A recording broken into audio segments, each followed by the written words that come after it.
கலையாத கனவு அப்படிங்கிற டைட்டிலில் தான் நம்ம ஒரு ஸ்டோரி கேட்டுட்ருக்கோம்.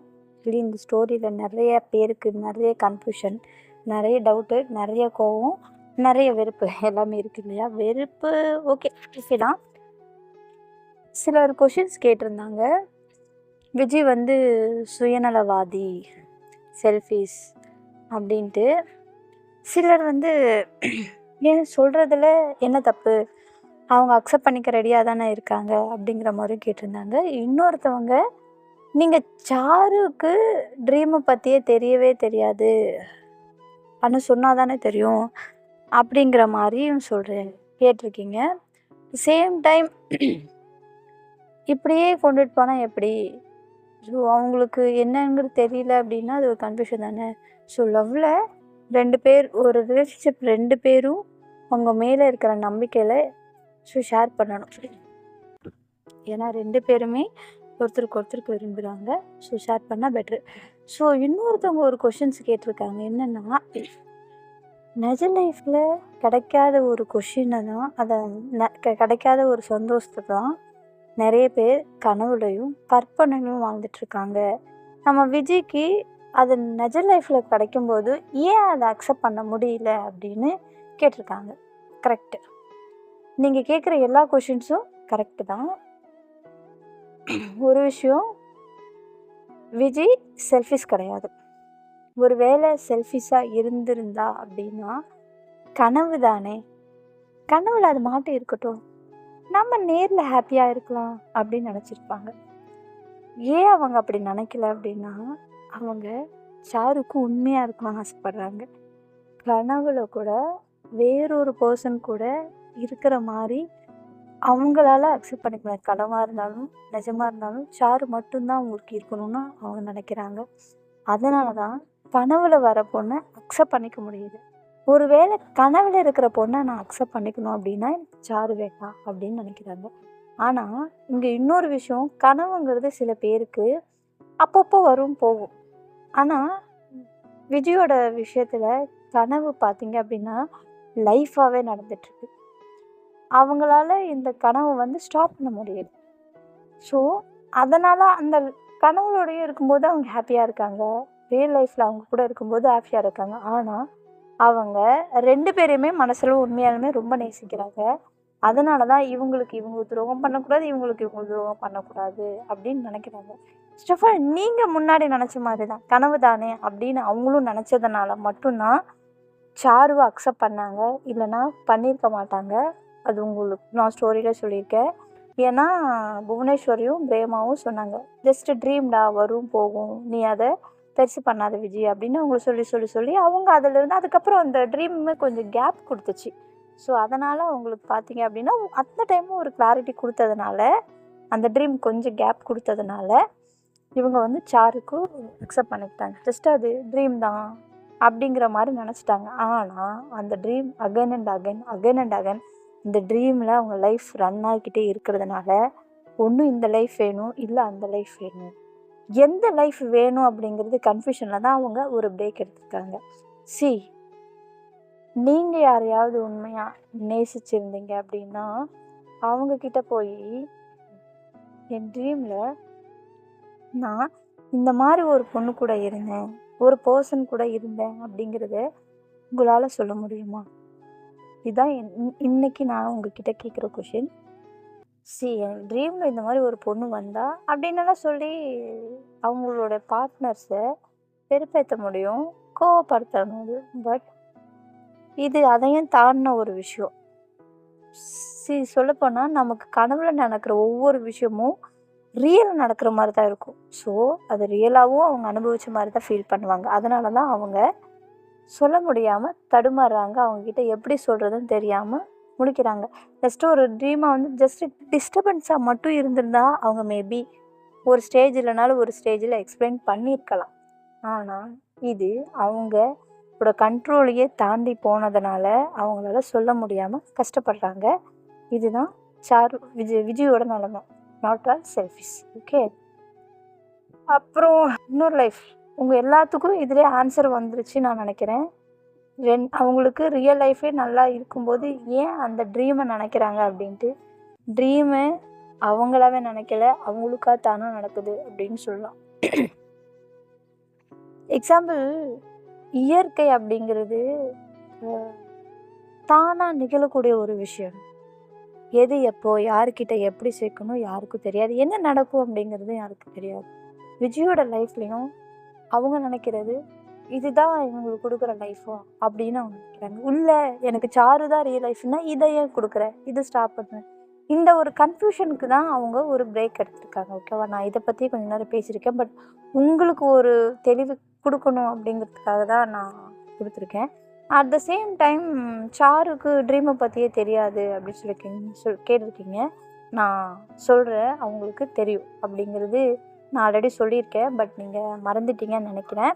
It's okay. ஆனால் கண்டிப்பாக நான் ஃபைனலில் உங்களுக்கு எப்போ தெரிஞ்சிச்சு அப்படிங்கிறது எல்லாத்தையும் நான் சொல்லுவேன். ஓகேவா, சரி நம்ம ஸ்டோரிக்குள்ளே போகலாம். அதுக்கு முன்னாடி எல்லோரும் என்னை மன்னிச்சிடுங்க. நான் ஃபஸ்ட்டு ஒரு 2 நாள் பிரேக் கொடுத்துட்டேன். அப்புறம் ஒரு 2 நாள் பிரேக் கொடுத்துட்டேன். அந்த பிரேக் உங்ககிட்ட இன்டிமேஷன் கூட நான் கொடுக்கல. I'm really sorry. மன்னிச்சுக்கோங்க ப்ளீஸ். ஓகேவா, நம்ம இப்போது ஸ்டோரிக்குள்ளே போகலாம். ஓகேவா, ஸோ நேற்று என்ன நடந்துச்சு அப்படின்னா, அவங்களுக்கு அகைன் அந்த பெயின் டென்ஷன் இதில் அகைன் அவங்களுக்கு ஒரு ட்ரீம் வரும். இந்த ட்ரீமில் ஆக்சுவலாக இது அவங்களுக்கு ட்ரீம் மாதிரி தெரியாது. ஜஸ்ட்டு அவங்க என்ன நினைப்பாங்கன்னா, நம்ம கூட புவனேஸ்வரி தான் பேசிகிட்டு இருக்காங்க அப்படின்னு நினைப்பாங்க. பட் ஆனால் அது புவனேஸ்வரி இல்லை. அவங்களுக்கு அந்த வேர்ட்ஸ் எல்லாம் அவ்வளோ ஆறுதலாக இருந்துச்சு அவங்களுக்கு. ஸோ இந்த டைமில் அவங்க என்ன பண்ணுவாங்க அப்படின்னா, விஜய் ஃபிக்ஸே ஆகிடுவாங்க. இல்லை, எனக்கு கண்டிப்பாக சாருக்கிட்ட இருந்து ஒரு ஸ்பேஸ் வேணும். அப்போ தான் நான் ஒன்று இதுக்கு ஒரு ஃபுல் ஸ்டாப் கொடுக்க முடியும், இல்லை அதுக்கு ஒரு ஃபுல் ஸ்டாப் கொடுக்க முடியும். ரெண்டுக்கும் ஃபுல் ஸ்டாப் கொடுக்காம என்னால் மூவ் ஆன் ஆக முடியாது. ஒரு கிளாரிட்டி இல்லாமல் இதுதான் வேணும்னு என்னால் டிசிஷனும் எடுக்க முடியல. ஒன்று, நான் லைஃப் லாங் இந்த ட்ரீம்லே தான் வாழணும் அப்படின்னு எனக்கு அதுதான் விதி அப்படின்னு ஒன்று இருந்துச்சுன்னா நான் அதிலே வாங்கல தயார். இல்லை, ட்ரீம் வேண்டாம், இதுக்கு ஒரு நான் ஃபுல் ஸ்டாப் கொடுக்குறேன் அப்படின்னு அந்த கடவுள் நினச்சி எனக்கு ஒரு ஃபுல் ஸ்டாப் கொடுத்தாலும் அதை நான் மனப்பூர்வமாக ஏற்றுக்க ரெடி. ஆனால் அதுக்கு எனக்கு கண்டிப்பாக கொஞ்சம் டைம் வேணும் அப்படிங்கிற மாதிரி அவங்க பயங்கரமாக ஃபிக்ஸ் பண்ணிடுவாங்க விஜய். சரி, ஓகே, ரிலாக்ஸ் ஆகு, ப்ராப்ளம் இல்லை, நீ அதை பற்றி யோசிக்க வேணாம், நான் சொல்கிறது ஒரு நிமிஷம் கேளு அப்படின்னு சொல்லிட்டு புவனேஸ்வர் சொல்லுவாங்க. என்ன சொல்லு அப்படின்னு சொல்லிட்டு கேட்பாங்க. அப்போ கேட்கும்போது, நீ ஒரு 1 வீக் சார்கிட்ட சொல்லிட்டு லீவ் எடுத்துக்கோ அப்படின்னு சொல்லிட்டு சொல்லுவாங்க. ஆல்ரெடி தான் நான் கேட்டிருக்கேனே அப்படின்னு சொல்லிட்டு சொல்லுவாங்க. நீ கேட்டதா, பட் உனக்கு வீட்டில் இருக்கிறதும் பிடிக்கலன்னு தானே என்கிட்ட சொல்லிகிட்டு இருக்க. ஸோ நீ பிரேக் எடுத்துக்கோ, வீட்டில் ஃபுல் ரெஸ்ட் எடு. மேபி நீ ரெஸ்ட் எடுத்தால் இதுக்கு ஒரு கிளாரிட்டி கிடைக்கும் அப்படின்னு சொல்லிட்டு அவங்க சொல்லுவாங்க. சரி, ஓகே அப்படின்னு சொல்லிட்டு இவங்களும் விட்டுருவாங்க, எதுவும் பேச மாட்டாங்க. ஸோ எப்படியே பார்த்தீங்கன்னா ஒரு 2 days போகும். இவங்களுக்கு எந்த ஒரு ரெசல்யூஷனுமே கிடைக்காது. ஸோ என்ன பண்ணுவாங்க, அப்பப்போ ஒரு வாக் போகிறது, ஜாக்கிங் போகிறது. இவங்க என்ன பண்ணுவாங்க அப்படின்னா, அந்த ட்ரீமில் வர பிளேசஸ் இருக்கு இல்லையா, ஸோ அந்த பிளேசஸ்க்கெல்லாம் மறுபடியும் போக ஆரம்பிச்சிடுவாங்க, பார்க்க ஆரம்பிச்சிடுவாங்க, இங்கே தேட ஆரம்பிச்சிடுவாங்க. தொலைச்ச இடத்துல தானே தேடணும்னு சொல்லுவாங்க. அதனால் இவங்க என்ன நினைப்பாங்க, ட்ரீமில் வர பிளேசஸ் எல்லாமே சுற்றி அவங்களுக்கு எந்தெந்த பிளேஸ் எல்லாம் வந்துச்சோ அந்தந்த பிளேஸ்க்கெல்லாம் போவாங்க, இன்க்ளூடிங் அவங்க ரூம். ஏன்னா அவங்க ரூமுமே அவங்களுக்கு கனவுல வந்துச்சு இல்லையா. ஸோ எல்லாத்தையுமே அவங்க யோசிச்சுக்கிட்டு அந்த ட்ரீமில் அது நடந்த எல்லா விஷயத்தையும் நினச்சி ஒவ்வொரு நாளும் அந்த இடத்துக்கு போகிறது வர்றது இப்படியே பண்ணிகிட்ருப்பாங்க ஒரு 2 to 3 days. ஸோ 2 to 3 daysக்கு அப்புறம் பார்த்தீங்க அப்படின்னா, புவனேஸ்வரி வந்து, ஏய் நீ சாருக்கிட்ட பேசலையா அப்படின்னு சொல்லிட்டு கேட்பாங்க. இல்லையே, நான் எதுவும் பேசலையே அப்படின்னு சொல்லிட்டு சொல்லுவாங்க. இல்லை, ஏன் கேட்குற அப்படின்னு சொல்லிட்டு இவங்க கேட்பாங்க. அப்போது இல்லை, என்னன்னு தெரியல, ஆஃபீஸ்க்கு ரெஸ்டாரண்ட்டு கூட வரல, 2-3 நாள் ஆச்சு அப்படின்னு சொல்லிட்டு சொல்லுவாங்க. நான் பார்க்கவே இல்லை அப்படின்னு சொல்லிட்டு சொல்லுவாங்க. ஓ அப்படியா, சரி நான் என்னென்னு கேட்குறேன் அப்படின்னு சொல்லுவாங்க. இல்லை வேணாம் விஜி, நீ பண்ணாமல் இருக்கிறதா பெட்ரு. அதான் அன்றைக்கி அவங்க சொல்லிட்டு போனாங்கள்ல, உனக்கான ஸ்பேஸ் நீ எடுத்துக்கோ அப்படின்னு சொல்லிட்டு, அப்புறம் என்ன விடு, இருக்கட்டும் பார்த்துக்கலாம் அப்படின்னு சொல்லிட்டு சொல்லுவாங்க. நான் வேணுமா நாளைக்கு சார்கிட்ட விசாரித்து உனக்கு டீட்டெயில்ஸ் சொல்கிறேன் அப்படின்னு சொல்லிட்டு சொல்லுவாங்க. சரி, ஓகே அப்படின்னு சொல்லிட்டு இவங்களும் விட்டு போயிடுவாங்க. ஸோ நார்மலாக விட்டுடுவாங்க. போனதுக்கப்புறம் இவங்க இருந்துட்டு விஜய் இருந்துட்டு, சரி நான் ஒரு வாட்டி ஊருக்கு போயிட்டு நம்ம மதுரை எல்லாரையும் பார்த்துட்டு வரேன் அப்படின்னு சொல்லிட்டு ஜஸ்ட்டு போனதும் வந்துடுவேன் அப்படின்னு சொல்லிட்டு கிளம்புவாங்க. ஒன் டே ட்ரிப் மாதிரி. சரின்னு சொல்லிட்டு இங்கேருந்து அங்கே கிளம்புவாங்க. கிளம்புனதுக்கப்புறமா பார்த்தீங்க அப்படின்னா, அங்கே போனது அவங்க மதர்ஸ் எல்லாரையும் மீட் பண்ணுவாங்க. எல்லாருக்கிட்டையும் ரொம்ப ஹாப்பியாக ஜாலியாக இந்த ட்ரீமையும் மறந்து சாருவையும் மறந்து ரொம்ப ஹாப்பியாக அங்கே இருப்பாங்க. ரொம்ப சந்தோஷமாக அங்கே இருக்கிற குழந்தைங்களோடையும் மதர் கூடயும் ரொம்ப சந்தோஷமாக இருப்பாங்க. ஸோ அப்படி இருக்கிறம்போது திடீர்னு என்ன பண்ணுவாங்க அப்படின்னா, மதர் இருக்காங்க இல்லையா, அவங்க இருந்துட்டு ஒரு கபோர்ட்லேருந்து ஒரு புக்கு ஒன்று எடுக்க சொல்லுவாங்க. சரின்னு சொல்லிட்டு அந்த புக்கு ஒன்று எடுக்கும்போது பக்கத்தில் இருந்து நிறைய பேப்பர்ஸ் எல்லாம் கீழே விழும். என்ன இந்த பேப்பர்ஸ் எல்லாம் அப்படின்னு சொல்லிட்டு எடுத்து பார்த்துட்ருப்பாங்க. அதில் ஒரு செக் புக் இருக்கும். அந்த செக் புக் பார்த்ததும் ஷாக் ஆகிடுவாங்க அப்படியே நம்மளுடைய விஜய். ஷாக் ஆகிட்டு மதர்கிட்ட டைரெக்டாக அந்த செக் புக் எடுத்துகிட்டு போவாங்க. செக் புக் எடுத்துகிட்டு போயிட்டு, இது யாரோட செக் புக் மதர்? இதில் இவ்வளோ அமௌண்ட்டு போட்டிருக்கு, உங்களுக்கு யார் இதெல்லாம் கொடுக்குறாங்க அப்படின்னு சொல்லிட்டு கேட்பாங்க. இது ஆசிரமம் தானே, இதுக்கு நிறைய பேர் டொனேட் பண்ணுவாங்க அப்படின்னு சொல்லுவாங்க. இல்லை, இந்த செக்கு நான் எங்கேயோ பார்த்துருக்கேன். இந்த செக்லேருந்து உங்களுக்கு இவ்வளோ அமௌண்ட்டு வருதுன்னா ஹவ் இஸ் பாசிபிள்? அதுவும் ரூ. 1 2 லட்சக்கணக்கில் கொடுத்துட்ருக்காங்க. எப்படி இது அப்படின்னு சொல்லிட்டு கேட்பாங்க. இல்லை விஜி, நான் தான் சொல்கிறேன்ல, நம்மளது ட்ரஸ்ட்டு தானே. ஸோ ட்ரஸ்ட்டுக்கு நிறைய பேர் டொனேட் பண்ணுவாங்க. அதில் வந்த செக் தான் இதுவும் ஒன்று அப்படின்னு சொல்லுவாங்க. மதர், நீங்கள் என்கிட்ட எதையோ மறைக்கிறீங்க, உண்மையை சொல்லுங்கள் மதர் அப்படின்னு சொல்லிட்டு கேட்பாங்க. நான் உண்மையை தாம்மா சொல்கிறேன் அப்படின்னு சொல்லிடுவாங்க. மதர்லேயே பெரிய மதர் சின்ன மதர் அந்த மாதிரி இருப்பாங்கள்ல, ஸோ அவங்கள ஒருத்தவங்க. இவங்க உடனே ஃபோன் பண்ணி புவனேஸ்வரிகிட்ட பேசுவாங்க. நான் இங்கே ஒரு செக் பார்த்தேன். ஆனால் அந்த செக்கு எனக்கு இதுக்கு முன்னாடி எங்கேயோ பார்த்த மாதிரி ஒரு ஞாபகம். நீ கொஞ்சம் ஒரு வாட்டி கன்ஃபார்ம் பண்ணு அப்படின்னு சொல்லிட்டு சொல்லுவாங்க. சரி ஓகே, எனக்கு கொஞ்சம் ஃபோட்டோ அனுப்பு அப்படின்னு சொல்லிட்டு சொல்லுவாங்க. இவங்களும் என்ன பண்ணுவாங்க, அதை ஃபோட்டோ பிடிச்சி நம்மளுடைய புவனேஸ்வரிக்கு அனுப்பிச்சுடுவாங்க வாட்ஸ்அப்பில். அனுப்பின உடனே அவங்களும் பார்த்ததும் ஷாக் ஆகிடுவாங்க. என்ன விஜி இவ்வளோ அமௌண்ட்டு வந்திருக்கு அப்படின்னு சொல்லிட்டு சொல்லுவாங்க. ஆமாம், ஆனால் இது ஒன்று ஃபர்ஸ்ட் டைம் கிடையாது. இந்த மாதிரி நம்ம ட்ரஸ்ட்டுக்கு அடிக்கடி வருமா? ஸோ அடிக்கடி மீன்ஸ் மந்த்லி நம்ம ட்ரஸ்ட்டுக்கு இந்த அமௌண்ட்டு டொனேட் பண்ணிகிட்ருக்காங்க இந்த செக்கிலேருந்து. நான் இப்போ தான் டீட்டெயில்ஸ் ஃபுல்லாகவே செக் பண்ணேன். மதரோட நம்மளுடைய ட்ரஸ்ட்டோடைய அக்கௌண்ட்டை எடுத்து ஃபுல்லாக நான் செக் பண்ணேன். அதில் நமக்கு மாதம் 5 lakh குறையாமல் இந்த செக்கிலேருந்து மட்டும்தான் வந்துட்டுருக்கு. ஆனால் இந்த செக்கை நான் எங்கேயோ பார்த்துருக்கேன், ஆனால் எங்கே பார்த்தேன்னு எனக்கு ஞாபகம் வர மாட்டேங்குது அப்படின்னு சொல்லிட்டு சொல்லுவாங்க. அப்போ இருந்துட்டு புவனேஸ்வரியும், எனக்கும் அப்படி தான் தோணுது, ஆனால் எங்கே பார்த்தோம் அப்படின்னு சொல்லிட்டு, ஒரு நிமிஷம் வெயிட் பண்ணு அப்படின்னு சொல்லிட்டு அவங்க அங்கே இருந்துட்டு போவாங்க. நேராக போய் நம்மளுடைய சாரோட கேபின் இருக்கும் இல்லையா, அங்கே போயிட்டு ஃபுல்லாத்தையும் தேடி பார்ப்பாங்க. தேடி பார்த்துட்டு அங்கே ஒரு செக் இருக்கும். நீ சொன்னது கரெக்டு தான், இது நம்ம எம்டியோட செக்கு தான், இங்கே பாரு அப்படின்னு சொல்லிட்டு சொல்லுவாங்க. இவங்களுக்கு தான் கேபின் போடுறதுக்கு எல்லாத்துக்கும் ரைட்ஸ் இருக்குது இல்லையா, ஸோ போவாங்க. இங்கே எம்டி செக் தான் இருக்கும். அட் த சேம் டைம் என்னென்னா, விஜய்க்கு எங்கேயோ பார்த்துருப்பாங்க அப்படிங்கிறது தோணும்போது, ரெஸ்டாரண்ட்டில் வரவங்க போகிறவங்களுக்கு ஏதோ சம்திங் பில் எதாவது பே பண்ணணும் அப்படின்னா அந்த டைமில் அந்த செக்கில் சைன் போட்டு கொடுப்பாங்க இல்லையா, ஜஸ்ட்டு அந்த மாதிரி கொடுக்கும்போது ஒரு டைம் விஜய் பார்த்துருப்பாங்க. ஸோ அதை மைண்டில் வச்சுக்கிட்டு தான் எங்கேயோ பார்த்துருக்கேன் அப்படின்னு சொல்லிக்கிட்டே இருப்பாங்க விஜய். இதை கேட்டதும் நம்மளுடைய ரெஸ்டாரண்ட்டில் இருந்து தான் இந்த அமௌண்ட்டெல்லாம் டொனேட் ஆகிட்டுருக்கு அப்படின்னு சொன்னதும் விஜய்க்கு அப்படியே வாரி போட்டுரும். இவ்வளோ அமௌண்ட்டா நம்மளுடைய, ஆனால் இது ஏன் மதர் இத்தனை நாள் நம்மக்கிட்ட எதுவும் சொல்லவே இல்லை அப்படின்னு சொல்லிட்டு கேட்பாங்க. எனக்கும் தெரியல, இப்போ கூட நான் மதர்கிட்ட கேட்கும்போது இது எல்லாருக்கிட்டேருந்து வர நார்மல் தான் அப்படின்னு சொல்லிட்டு மழுப்பிட்டாங்க அப்படின்னு சொல்லி, நீங்கள் யார்கிட்ட கேட்டீங்க அப்படின்னு சொல்லிட்டு கேட்பாங்க. இந்த மாதிரி மதர்கிட்ட தான் கேட்டேன் அப்படின்னு சொன்னாங்க. இல்லை, நம்ம அம்மா கிட்ட கேட்டுப்பாரு, பெரிய மதர் இருக்கிறதுலே பெரியவங்க, அவங்கக்கிட்ட கேட்டுப்பாரு, உனக்கு டீட்டெயில்ஸ் கிடைக்கும் அப்படின்னு சொல்லிட்டு சொல்லுவாங்க. அப்படிங்கிற நீ போன வாட்டி வரும்போது, இல்லை நான் போன வாட்டி வரும்போது ஜஸ்ட்டு அக்கௌண்ட்ஸை மட்டும் தான் செக் பண்ணேன் தவிர நான் டீட்டெயில்ஸாக பார்க்கல, ஆ நம்மளுடைய மதருடைய லேப்டாப் ஓப்பன் பண்ணேன். அதில் நான் ஒரு ஃபோல்டர் பார்த்தேன்.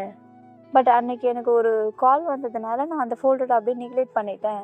மேபி அந்த ஃபோல்டருக்குள்ளே உனக்கு தேவையான எல்லா டீட்டெயில்ஸுமே இருக்கலாம். ஒரு வாட்டி வேணுமா நீ செக் பண்ணி பாரு அப்படிங்கிற மாதிரி புவனேஸ்வரி சொல்லுவாங்க.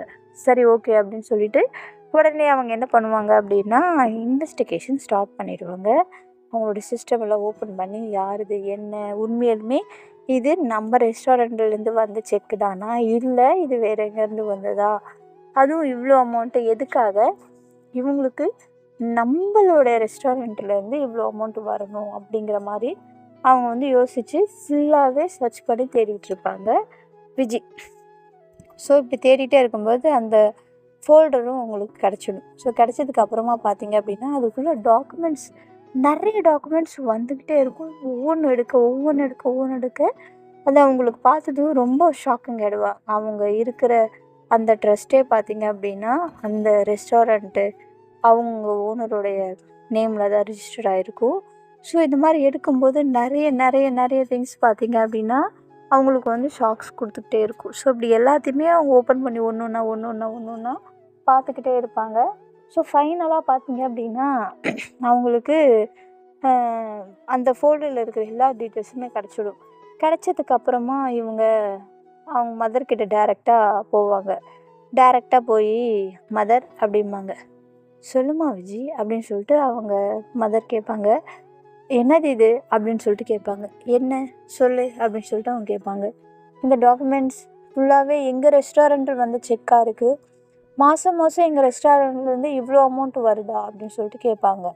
ஆமாம் அப்படின்னு சொல்லிட்டு சொல்லுவாங்க. நீங்கள் என்ன சொல்கிறீங்க மதர், ஆனால் இதையே எங்ககிட்ட இவ்வளோ நாளாக சொல்லவே இல்லை அப்படின்னு சொல்லிட்டு சொல்லுவாங்க. உங்களுக்கு தெரிய வேணாம் அப்படின்னு சொல்லிட்டாரு. ஏன் எதனால் அப்படின்னு சொல்லிட்டு கேட்பாங்க. நிறைய பேருக்கு அங்கேருந்து வந்ததுனால ஒரு இறக்க குணத்தினால உங்களை அவங்க வந்து அவங்களோட ரெஸ்டாரண்ட்டில் சேர்த்து பார்த்துக்கிறாரு அப்படிங்கிற மாதிரி உங்களுக்குள்ளே ஒரு எண்ணம் வந்துடக்கூடாது.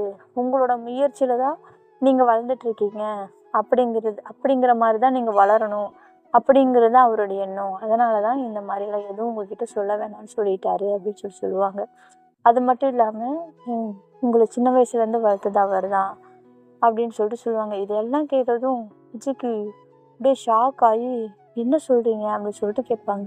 உண்மையை தான் சொல்கிறேன், உங்களுக்கு சின்ன வயசுலேருந்து வளர்த்தது உங்களுடைய எம்டி தான். அவர் தான் உங்களை வளர்த்தாரு. இந்த அளவுக்கு நீங்கள் உயர்ந்து நிற்கிறீங்க அப்படின்னா அதுக்கு காரணமும் அவர் தான். அவர் இல்லைன்னா இன்றைக்கி நீங்கள் கிடையாது. நீங்கள் மட்டும் இல்லை, இன்றைக்கி இத்தனை பேரோட பசியை போக்குறாங்க அப்படின்னா அதுக்கு அவங்க தான் காரணம். அவங்க இல்லை அப்படின்னா இன்றைக்கி இத்தனை குழந்தைங்க பசியில் தான் இருக்கணும் அப்படின்னு சொல்லிட்டு அவங்க இந்த மாதிரிலாம் எக்ஸ்பிளைன் பண்ணிக்கிட்டு இருப்பாங்க. இது எல்லாத்தையுமே கேட்டதும் விஜய் அப்படியே பயங்கரமாக ஷாக் ஆகி அப்படியே உறைஞ்சி போய் நிற்பாங்க.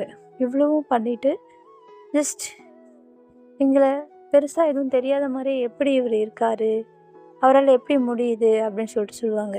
அவர் எங்கே உங்களை உங்கள் 3 பேரை அவருக்கு ரொம்ப பிடிக்கும்.